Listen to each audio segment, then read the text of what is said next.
Hello, this is Dr. Mark Hyman. Welcome to the Doctor's Pharmacy, a place for conversations that matter.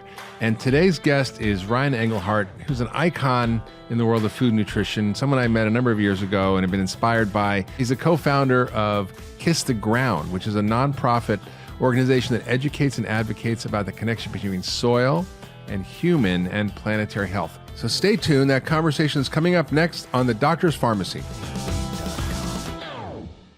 Hello, this is Dr. Mark Hyman. Welcome to the Doctor's Pharmacy, a place for conversations that matter. And today's guest is Ryland Engelhart, who's an icon in the world of food nutrition, someone I met a number of years ago and have been inspired by.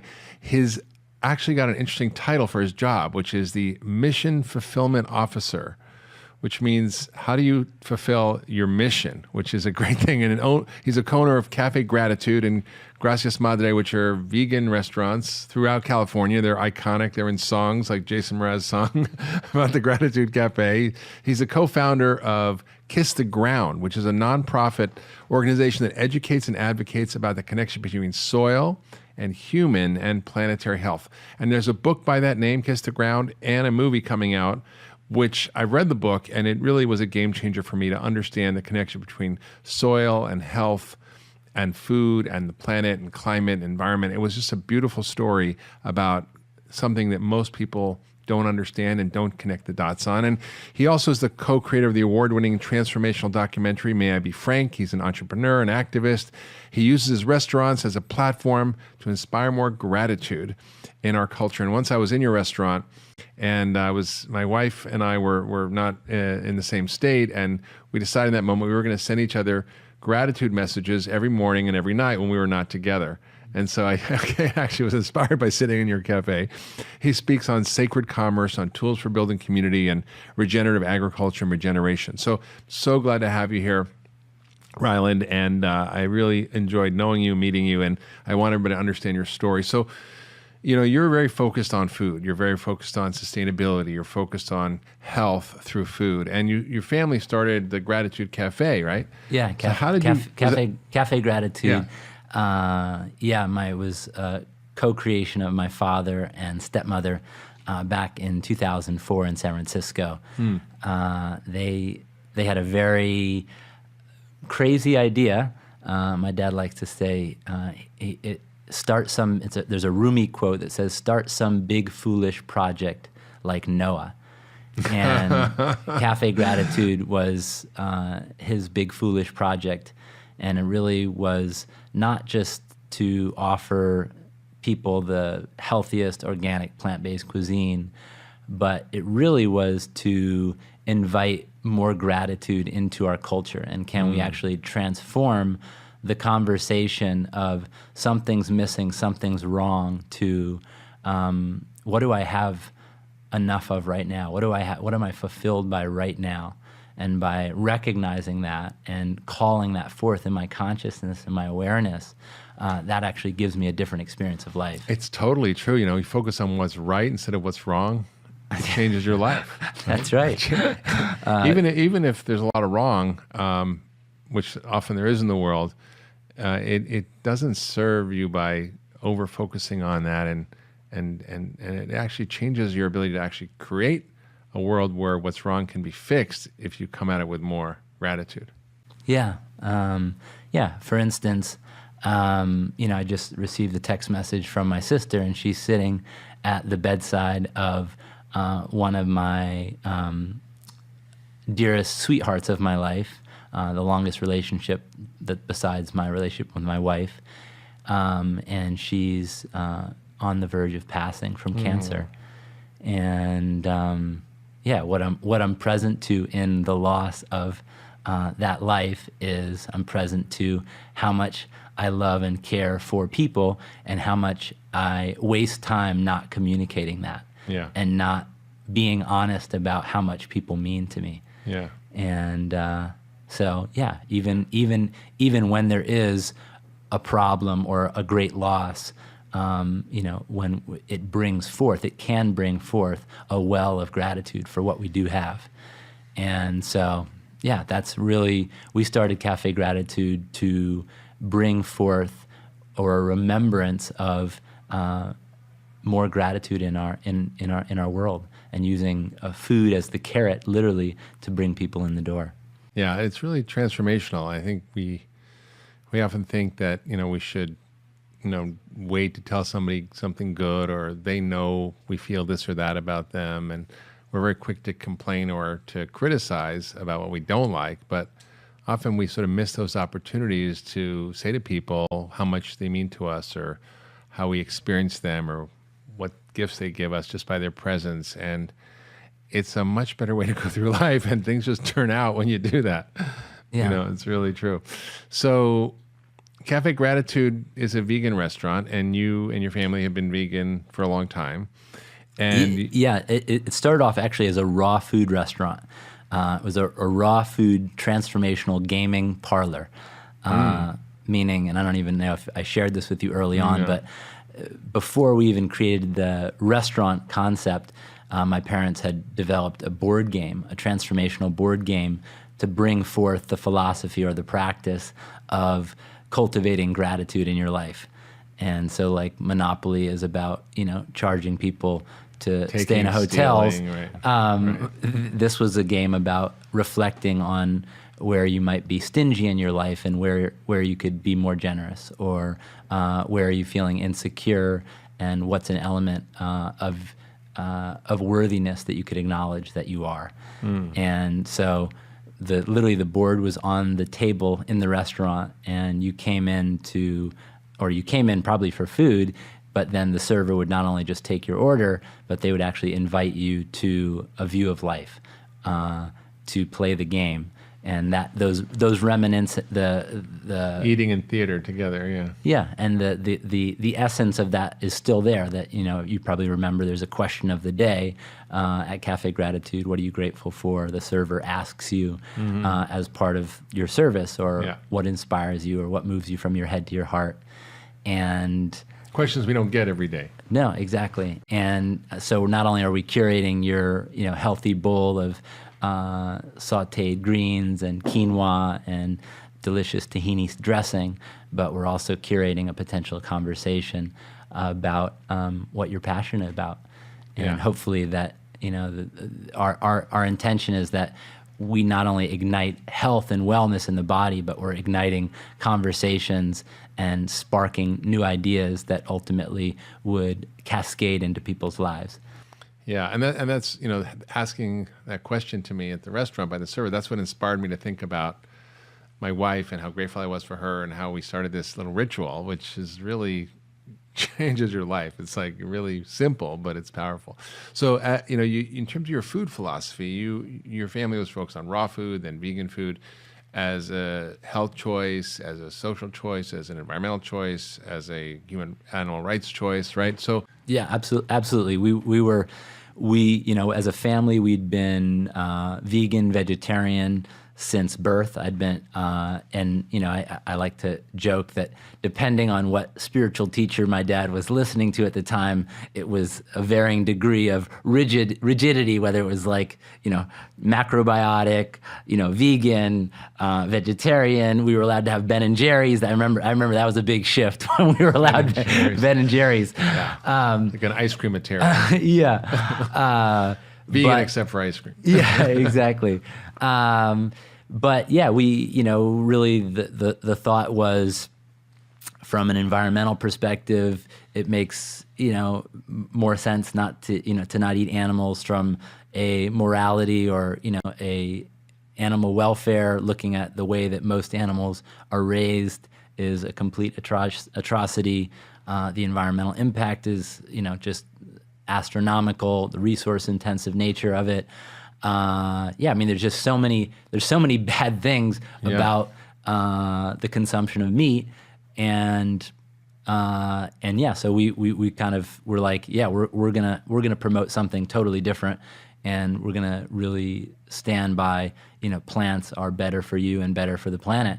And we definitely were very we were powerfully on that. We were right about that. Yeah. And we were very strong in our perspective about you that. had your opinion. Yeah, we had our opinion. Yeah. And I would say, still, from an urban perspective, most human beings, we live in urban centers completely disconnected from nature. Yeah. And food is probably one of our most intimate relationships with nature. And we put that nature inside of ourselves, and that nature then gives our nature.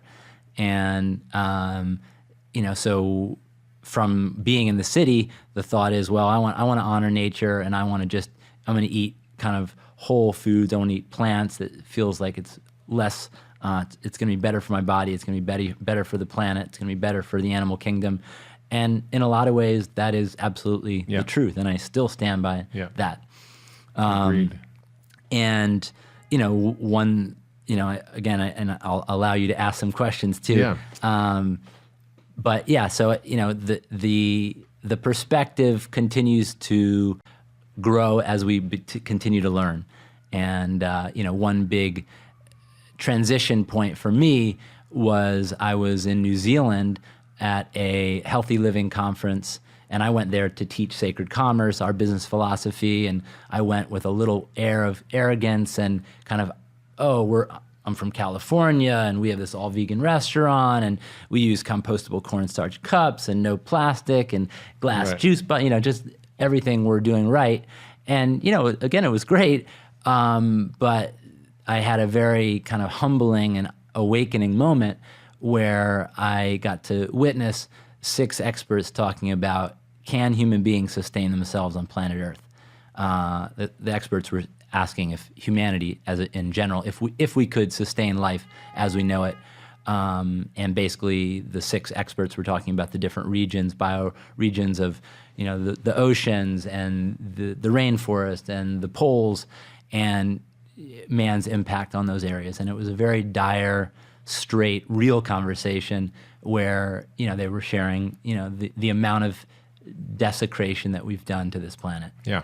And the last guy who spoke was a guy by the name of Graham Sate, and he basically spoke about the biological principles of how, for the last 500 million years, the planet has cooled and heated and gone through ice ages and then come back to all the different phases over that period of time, and basically communicated that photosynthesis had been the driver to really cool the planet.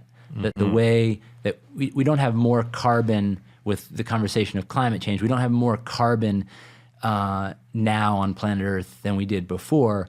There's just a lot of it released in the atmosphere. Right. And all that carbon... it's where the carbon is that matters. Exactly. That it's just out of balance. Carbon is not our enemy. Carbon is not a problem. It's just when it gets out of balance, it's out of balance. And the beautiful nature of nature, and the most important function on the planet, photosynthesis, actually has the potential to pull enough carbon out of the atmosphere back into the soil, and that each individual who eats 3 meals a day could catalyze that function, and our food and our food choices and our diet could not only be the source for regenerating the health of our bodies, but actually could be the source of regenerating and reversing global warming.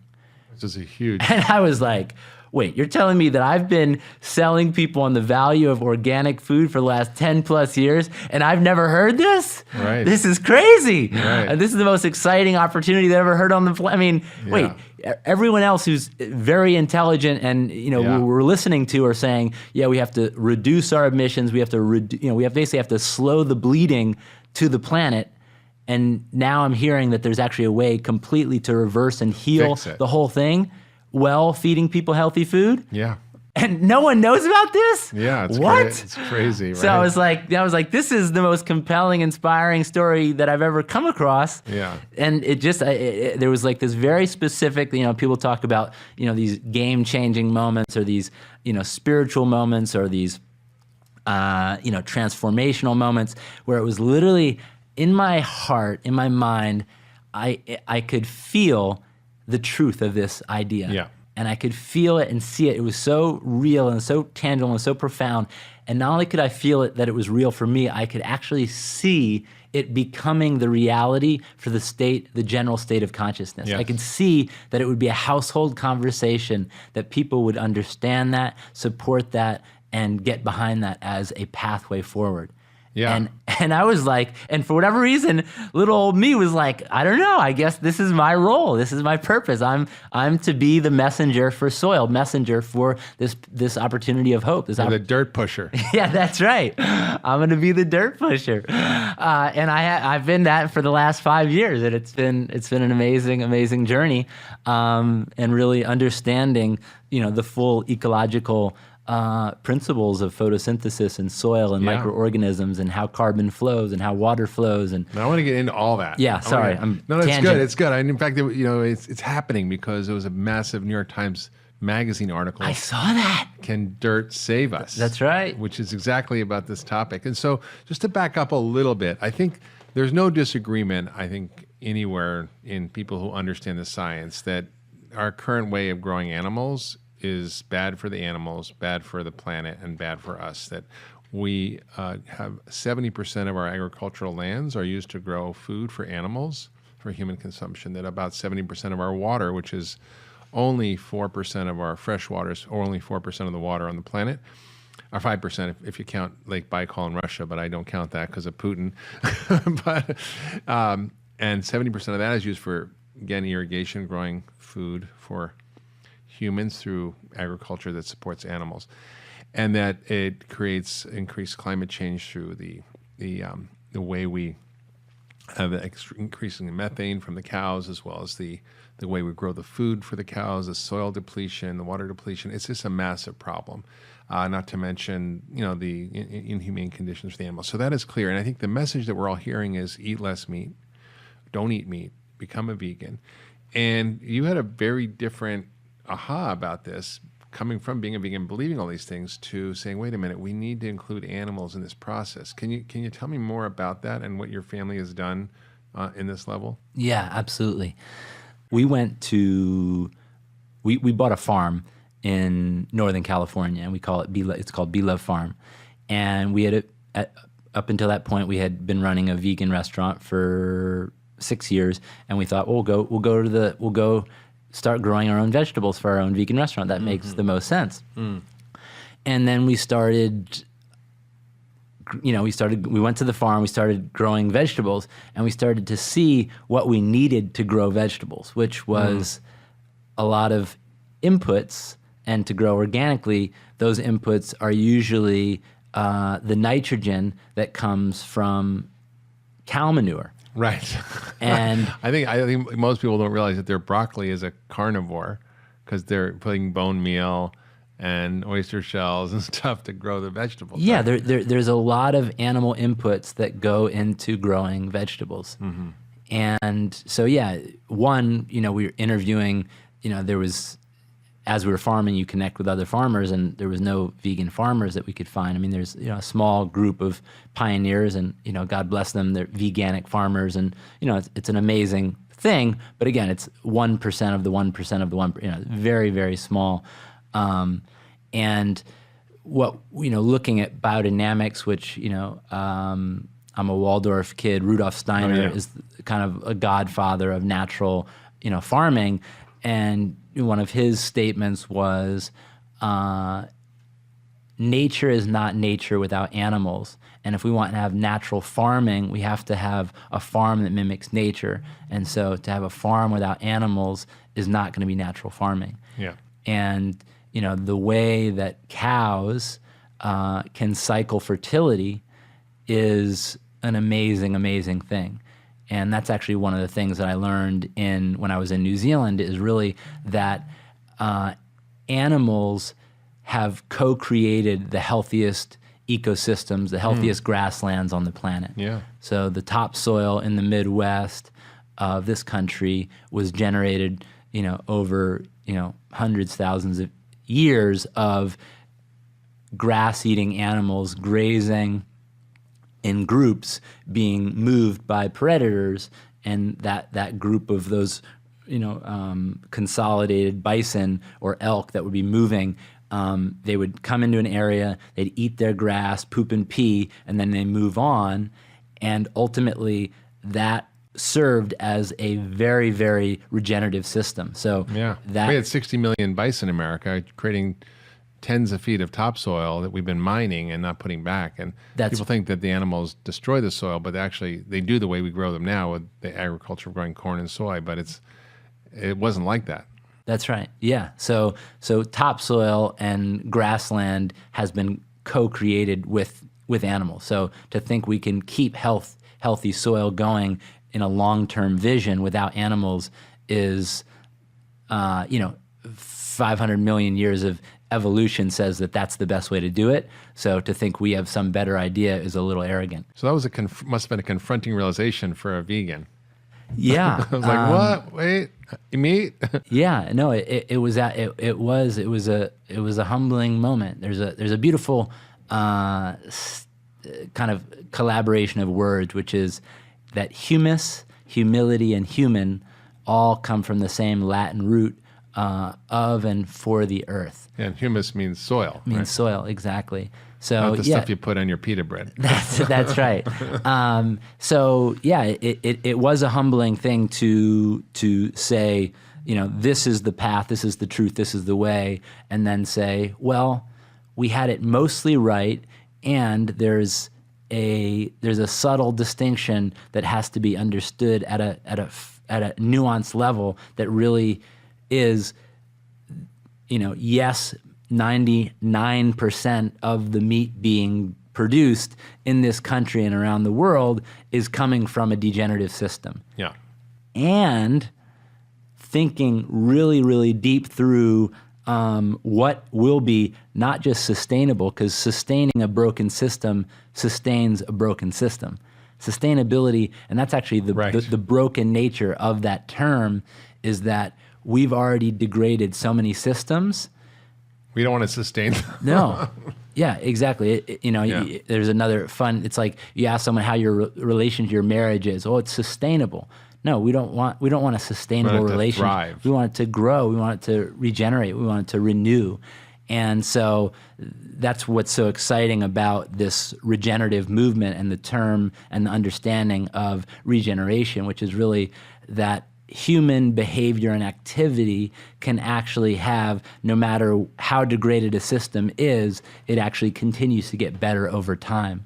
And designing our systems and our agriculture to really support that. And that really is, that's the big idea. That's the big idea. And that's a 10,000 year, assumption and relationship that we're challenging and shifting, because we have a term called leaving the land fallow, which means agriculture or our interaction with it degrades it, and then we go away from it, and nature will hopefully heal it, regenerate it, and then we can come back and destroy it again, instead of seeing that our interaction can actually create a trophic cascade of benefit and healing and regeneration. Radical idea, but you told me you got a lot of hate mail from your community about thinking about regenerative agriculture and including animals in the agricultural cycle and even eating the animals that were grass-fed. Yeah, so the truth is we started on the farm, we started working with cows and having them be the great cyclers of nutrients, because without the cows, we were going to continue to bring in manure from a farm that was treating their cows far worse than we were, CAFO, confined animal feedlot operations. So we're going to bring in manure from some really gross system, or are we going to take responsibility and care for our cows on the land in a beautiful way? And then we had two cows that one was full grown male that we didn't have space for on the farm, and another one had a blood disease, and we wanted to walk through that process and be honest with ourselves and honest with what it is to see and facilitate a piece of land, knowing that there is going to be continuously things living and dying, and that is the cycle of life. That is the law of life, that everything that dies becomes the food for something else. Including us.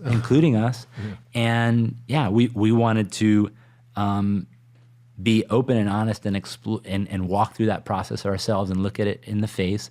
And we told that story on our blog, and it became a big reaction point, and people felt betrayed. And so, the vegan community was definitely angry and reactive, and people definitely, we had protests, and we protests at the Gratitude Cafe. Yeah. Militant vegans storming the gates. Cafe Gratitude. Yeah. And again, I get it. I have compassion for when our identity is so hooked on something being the right thing. And someone said recently, when we say I know, we're making an enemy. There's a right and a wrong. So the moment we're standing in such a assuredness as I know this is the right way to go. If you're open to what the truth is. Yeah. Can we continuously be humble enough to learn and allow new information to be revealed, and be honest about, this is my understanding up until this point. Yeah. And I remember having takes a lot of courage. Yeah. I'm grateful that my family has been willing to be honest with their process and not just pretend like we didn't learn something, we didn't understand something more deeply.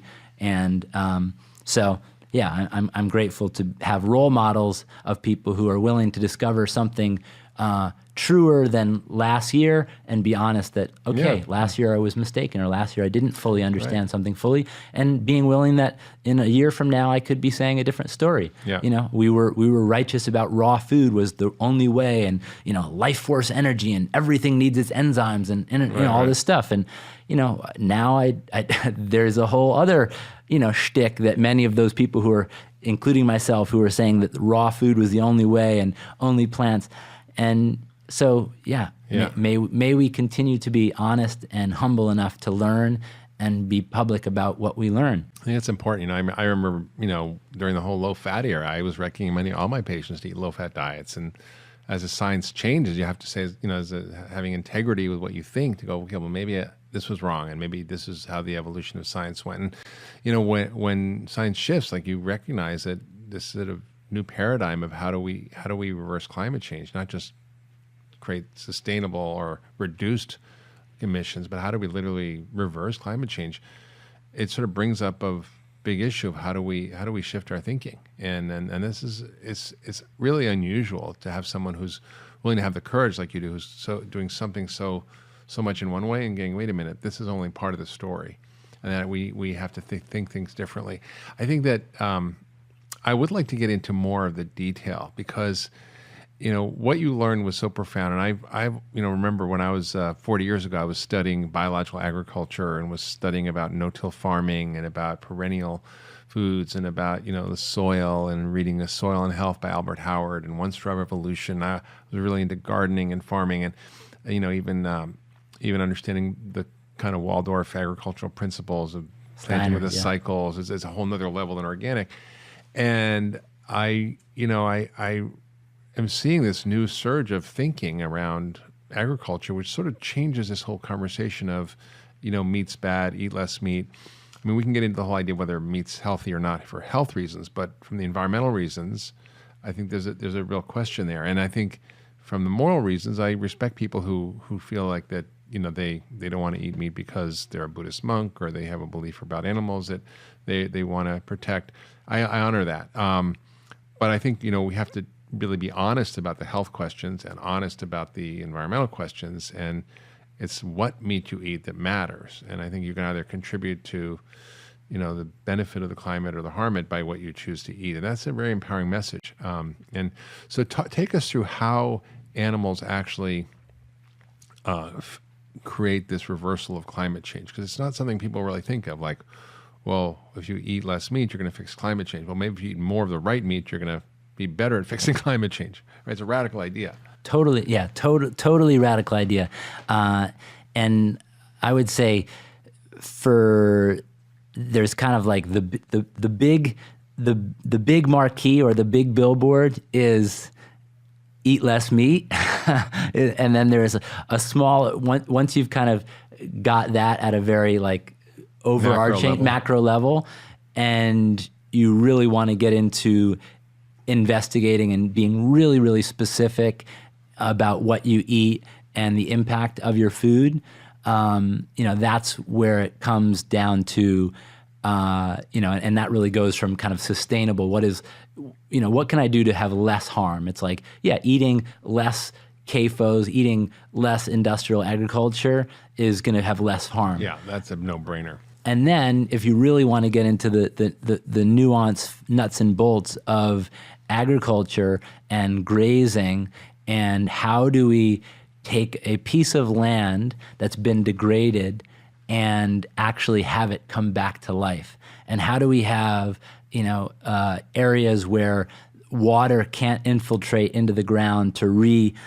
fill up the groundwater, and by having this, rotational grazing or this insurgence of animals on a piece of land and bringing life back to it, not only are you having more forage, more varieties of biodiversity and different species of plants emerging, but you actually have the ability for water to infiltrate and actually restore rivers or creeks that have not been dried up it is, when you really get present to, we as a human species could actually work and design an agriculture to where by putting a variety of plants or trees or animals back onto a piece of land, that alchemy could actually have that whole ecosystem come back to life. There's a really beautiful video called How Wolves Change Rivers, where it basically shows the reintroduction of wolves back into Yellowstone National Park after 80 years. And within 6 years after those wolves were introduced into Yellowstone National Park, there becomes this unprecedented emergence of new life that was, and the first thing those wolves did is they ended up killing some, deer, some foxes, some elk. So they came into a system and they thinned some of the herd out, but they basically kicked something, what they call a trophic cascade, which is basically a keystone species comes into the natural environment, and that keystone species kicks a life cycle into gear. And even though certain things do die, it creates this optimum balance where life overall just gets healthier and healthier in the overall ecosystem. And so that's really the thinking of, we have this, let's say we have this dormant piece of land and we put 200 head of cattle on that land, and we have those move them in natural migration patterns. That's right. We move them as if they were migrating, being moved by predators. They keep them close, and they're only in a certain area for a short period of time, and then they keep moving.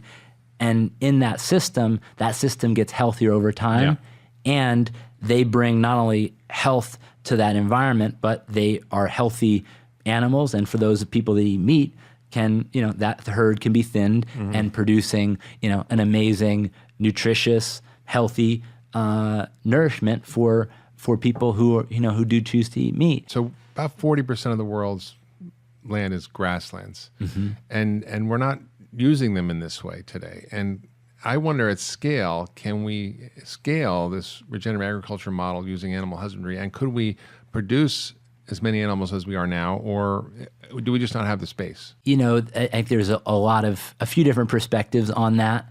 Alan Savory, who, people say he's controversial. He's, anecdotally, he's communicating, truth about what he's observed, and he's observed so many areas of deserts degraded, rich grasslands. That's right.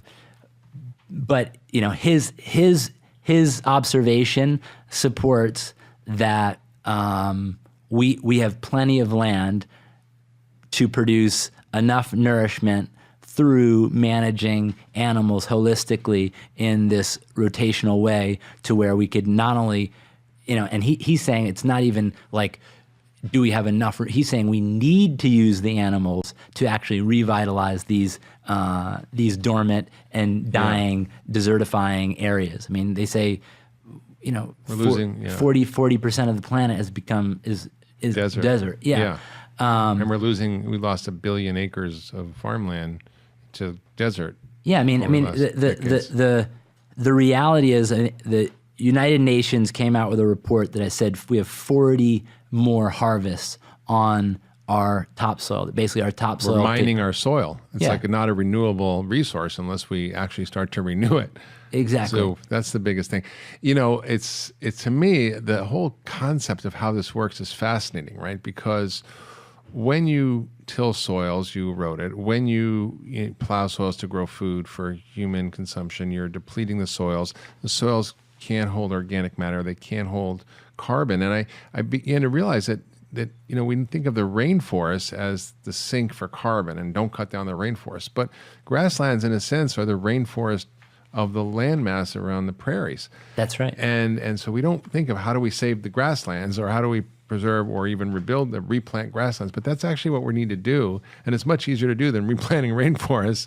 And it actually generates food without cutting down these rainforests to grow more soy and corn for the cows. That's absolutely right. And it's also fascinating to me that the water issues we see, the flooding and the droughts are all related to this enormous shift in climate, but it's also related to how we grow the food. And if we actually create the soils with this animal grazing practices, we can actually sequester enough carbon to take us back to pre-industrial eras.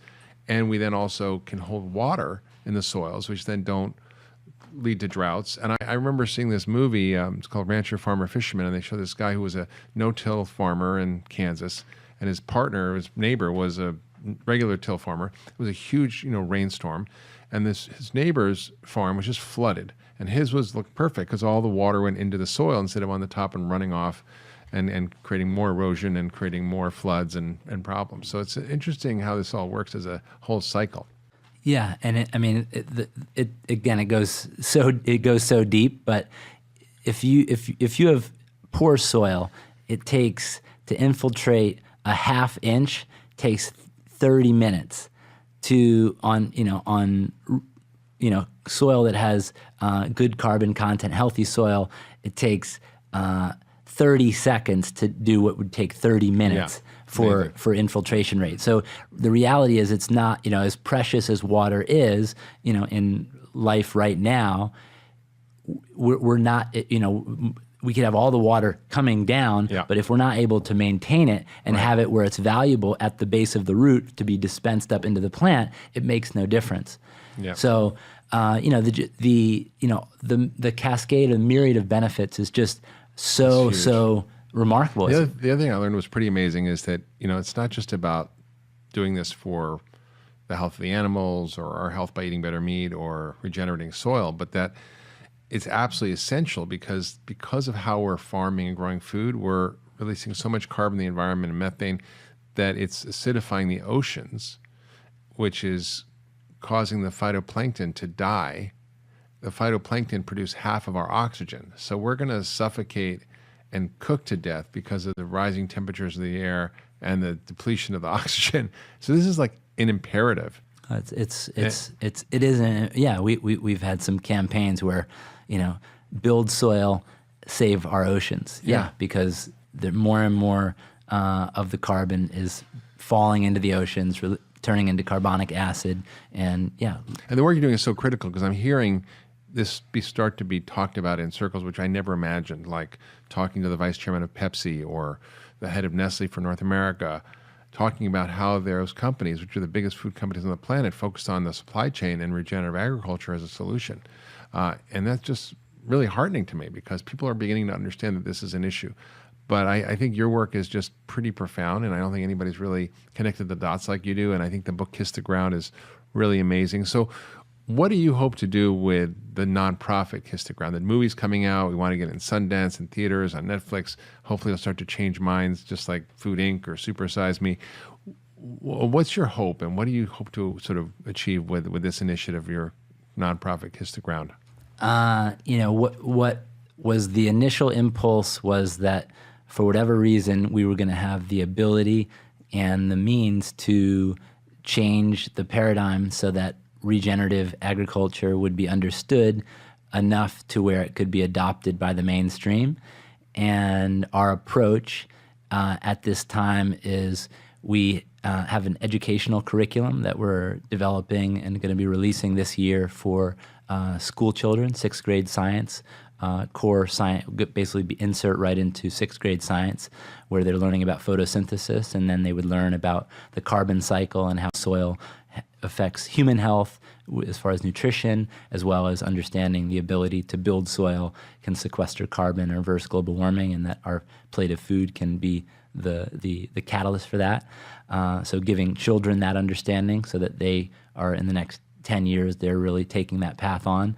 We're working to, we're here in Los Angeles, and we're doing a project where we're working with chefs and restaurants to have a meal on 20 restaurants this year that are communicating regenerative agriculture, so that the restaurant can communicate this story, this potential of how our food can be a source of how we can reverse global warming. And then there's a $2 fee added to that dish, and that becomes a fund. And then we're going to get corporate sponsors to sponsor that fund to pay for young farmers under 40 to be trained in regenerative agriculture. Amazing. So that a restaurant can not only be telling a story of their future possibility, but they actually then can give back to their supply chain and have their supply chain alter, and then they can continue to regeneratively tell that story of they've been able to change their supply chain and then bring those foods back into the restaurants. Amazing. And then we have a really amazing, robust storytelling media department program where we're just creating content. We created The Soil Story, was the first piece of media that we launched, which was a huge, it really was a game-changing piece of media that really had the movement gather around and go, okay, this is what we've been seeing, talking about in white papers and very intellectually kind of dense. And you can see it on kisstheground.com, right? Absolutely. You can go watch those. I've watched those videos. They're compelling, and they're clear, and they're easy to understand. And then, so we're launching the Regenerative Agriculture Story this year, which would be the third in the trilogy, which is really going to articulate at a very deep and clear level of giving people a real understanding of what regenerative agriculture is and defining that term, and so that, again, we can just further get clear, what it is and what it's not. Because, it is, as you said, you've been talking to the CEOs and chairman of Nestle and Coca-Cola. It is the great opportunity for greenwash, and it's the great opportunity for for changing the world. Trust but verify. Yeah, exactly. Believe in God, but tie up your camel. So believe in God, but tie up your camel. There's a huge opportunity, and there's a huge opportunity for the corruption and co-opting the marketing element of it. Yeah. And that's where the work is, to really maintain that this actually has integrity and reality. It's true. There's all kinds of organizations that pop up. I saw one the other day. It was a guy who wrote an article in Forbes magazine about the failure of the Environmental Working Group in analyzing pesticides and how much of their thinking was flawed, saying that we should avoid certain foods because they're high pesticide content. And I looked at who was the author, and he was some scientist, and of course he worked for CropLife. And I looked at what's CropLife. That sounds like an interesting, positive organization, and it was, all about sustainability and this and that. And I looked at who are the sponsors: DuPont, Monsanto, Cargill. It was like frightening. It's all the pesticide manufacturers, the GMO manufacturers, and it's just a front group to kind of promote disinformation, and they're publishing in a magazine like Forbes, which you think has scientific integrity or journalistic integrity, and they don't, which is kind of frightening. So I'd like to just conclude by sharing with you a quote from a book I read 40 years ago called The Soil and Health by Sir Albert Howard, who was the father of organic agriculture. And he says the whole the health of the planet, of the soil, and of humans is one great subject. And I think that's what we're coming around to probably 80 years later after you wrote that book. And the work you're doing is just so extraordinary, and it's so groundbreaking, and it's also so courageous, because it's actually moving with what's actually happening in the world and creating solutions that we hadn't thought of. And it's extraordinary. And I'm here to help any way I can. I think I'm on the advisory board. You are. Thank you so much. Now. So Absolutely. full disclosure, because I think this is such an important issue as we begin to think about the food we have. we can't just say eat better. We have to think about how do we create the food system that allows us to do that, and that's exactly what you're doing, and it's amazing. So we've been talking to Ryland Engelhart. Yeah, I just want to say one last thing. If we all hear the term we are what we eat, but we actually are what our food eats. That's and right. Healthy soil is what makes healthy food, and if we want to be healthy, we need to maintain and assure and rebuild our topsoil. So thank you so much. Yes, soil farmers. Absolutely. Yeah, that's right. We are not what we eat. We are what we are eating ate. That's right. I love that. So we've been talking to Ryland Engelhart, founder of Cafe Gratitude and Kiss the Ground. Check out his stuff, kisstheground.com. Check out his restaurants. Awesome. Thank you. Thank you for listening to this extraordinary conversation. And if you like this podcast, please leave a review or comment. We'd love to hear from you, and it matters. Also, if you like this podcast, share with your friends and family and subscribe on iTunes. And we'll see you next time on The Doctor's Farmacy, a place for conversations that matter.